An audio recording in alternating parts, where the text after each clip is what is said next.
जय श्री कृष्णा। मेरे प्यारे सनातनियों, आप सभी को मेरा प्रणाम। मैं नीलेश जोशी।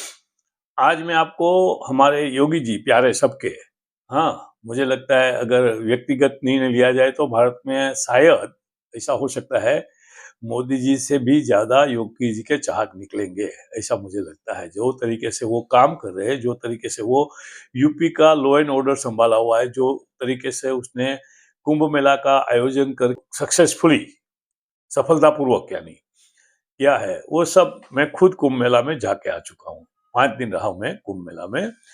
मैं ऐसा ऐसा लगता है कि ये कोई दिव्य शक्ति के बगैर मुमकिन ही नहीं है ऐसा। ठीक है, इसके पहले बहुत से कुंभ मेला हुए। 2500 साल का तो कम से कम भगवान गौतम बुद्ध के टाइम से तो रिकॉर्ड है, लेकिन उसके पहले भी कुंभ मेला का आयोजन किया गया होगा। लेकिन जो रिकॉर्ड है आज तक के, उसमें सबसे सफलतापूर्वक आयोजन किया गया, सबसे ज्यादा लोगों ने कुंभ मेला में स्नान का फायदा उठाया है, लोग आए हैं, तो वो ये 2024-25 का कुंभ मेला है। एनीवे, ये कौन है योगी आदित्यनाथ जी, इसके बारे में मैं आपको थोड़ी जानकारी देता हूं, फिर आपको ठीक लगे तो ये दूसरे लोगों के साथ शेयर करना, दूसरे लोगों को बताना। लेकिन आपको लगेंगे कि ऐसे चीफ मिनिस्टर तो रेयरली होते हैं या नहीं होते हैं, ऐसा ही समझ लो। मेरी जानकारी में नहीं है, मेरी उम्र है 73 की उम्र में मैं ऐसा कोई सरकारी अधिकारी या सरकारी मुख्य प्रधान या गवर्नर या प्राइम मिनिस्टर किसी को नहीं जानता हूं जो योगी जी है ऐसे व्यक्तित्व वाले। ये योगी जी कौन है, किसका क्या है?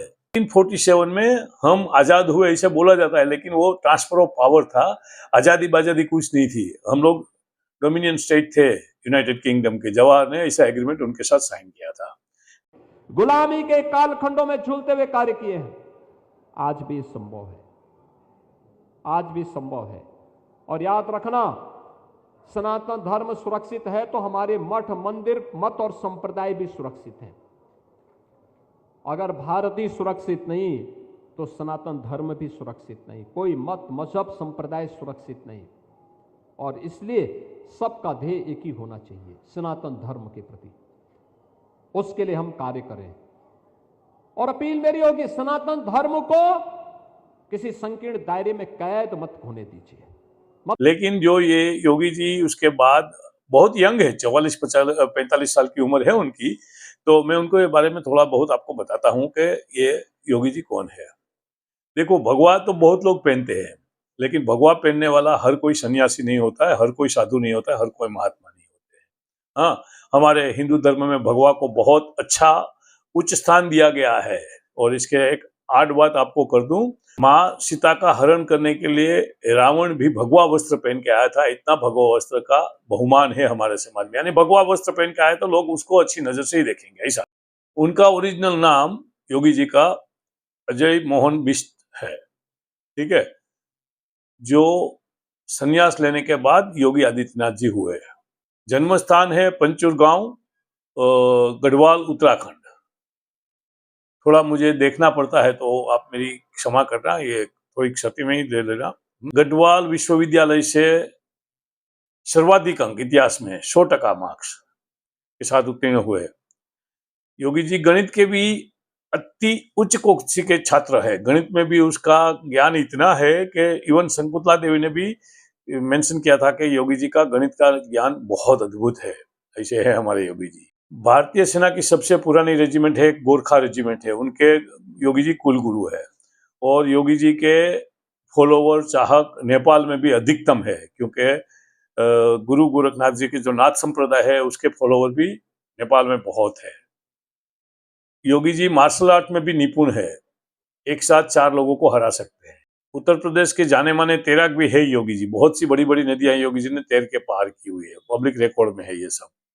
अंक शास्त्र में योगी जी का नॉलेज इतना है कि कभी कभी वो कंप्यूटर को भी हरा देते हैं, इतना लेखा शास्त्र मतलब अंक गणित में उसका नॉलेज है। वन्य जीवन का भी उसका ज्ञान बहुत अद्भुत है। बहुत पशु पक्षियों की भाषा भी योगी जी समझते हैं। हाँ, तो ये एक अद्भुत अद्भुत ज्ञान है, क्योंकि आप हजारों लाखों लोगों को मिलेंगे, शायद आपको कोई 1-2 लोग मिलेंगे जिसको पशु पक्षी की भाषा समझ आती है। योगी जी उनमें से एक है। योगी जी का कोई बैंक अकाउंट नहीं है, एक बैंक अकाउंट है, उसमें बैलेंस भी बहुत माइनर है। और योगी जी का कोई खर्च नहीं है, उसके कोई कपड़े पहनते हैं उसकी जेब में पॉकेट नहीं रहता योगी जी का। हाँ, योगी जी का जीवन इतना सादगी पूर्ण है। योगी जी का परिवार, जब भी योगी जी गोरखपुर मठ में थे, मठाधीशाह तो है पहले से ही, तो तभी भी जो उसका परिवार जो स्थिति में रहता था, बाद में योगी जी सांसद बने तभी भी ऐसे ही रहते हैं, और आज मुख्यमंत्री बने तो भी ऐसे ही रहते हैं। दो ही व्यक्ति का मैं उदाहरण दे सकता हूँ, एक है मोदी जी और एक है योगी जी, कि जो उच्चतम पद पे पहुंचने के बाद भी उनके परिवार की पोजीशन में कोई फर्क नहीं आया है। बाकी तो आप समझते हैं, भारत को जागीर बना के रखा हुआ है नेहरू गांधी परिवार ने, ये बाजू मुलायम सिंह परिवार ने, वो बाजू लालू परिवार ने, फिर बाद में तमिलनाडु में ये अन्ना नहीं क्या लोग है, करुणानिधि का परिवार ने। ऐसी बहुत से उदाहरण दिए जा सकते हैं, जैसे कश्मीर में अब्दुल्ला और मुफ्ती फैमिली है, ठीक है, लेकिन योगी जी और मोदी जी उसमें एक्सेप्शन है। योगी जी जो कमरे में सोते हैं, वो कमरे में एसी नहीं है, एक पंखा लगा हुआ है। लकड़ी की खाट पे, कंबल पे चादर बिछा के योगी सो जाते हैं, डेली उसका रूटीन है। और 24 घंटे में खाली 4 घंटा ही योगी जी नींद लेते हैं, बाकी 20 घंटे में अपना पूजा पाठ, राज्यों का कारोबार, अपने मठ का संचालन, वो सब बाकी के 20 घंटे में योगी जी करते हैं। मंदिर, मत और संप्रदाय भी सुरक्षित हैं। अगर भारत ही सुरक्षित नहीं तो सनातन धर्म भी सुरक्षित नहीं, कोई मत, मजहब, संप्रदाय सुरक्षित नहीं। और इसलिए सबका ध्येय एक ही होना चाहिए, सनातन धर्म के प्रति। उसके लिए हम कार्य करें। और अपील मेरी होगी, सनातन धर्म को किसी संकीर्ण दायरे में कैद मत होने दीजिए, मत होने दीजिए। उसके तुलना छोटे छोटे उन बोर्ड और उससे मत करिए। ये बहुत विराट स्वरूप है जी सनातन धर्म का, बहुत विराट स्वरूप है। उस विराटता को बनाए रखे, उसी में आपकी भव्यता है, उसी में दिव्यता है, उसी में आपका सम्मान भी है और भारत का स्वाभिमान भी है। उसी को बनाए रखने के लिए हम सबको मिलकर के कार्य करना है। अगर ऐसे योगी जी जैसे थोड़े ज्यादा चीफ मिनिस्टर हमें मिल जाए, तो मुझे लगता है भारत में स्वर्ण काल वापिस आ सकता है और भारत वापिस विश्व गुरु बन सकता है। एनीवे, आशा है कि आपको ये वीडियो पसंद आएगा। वीडियो पसंद आए तो शेयर करना दूसरे लोगों के साथ, उसको बताना, और मेरी सत्यां त्रुटियां कमियां कोई है तो मुझे बताना। जय श्री कृष्णा, आप सबका धन्यवाद।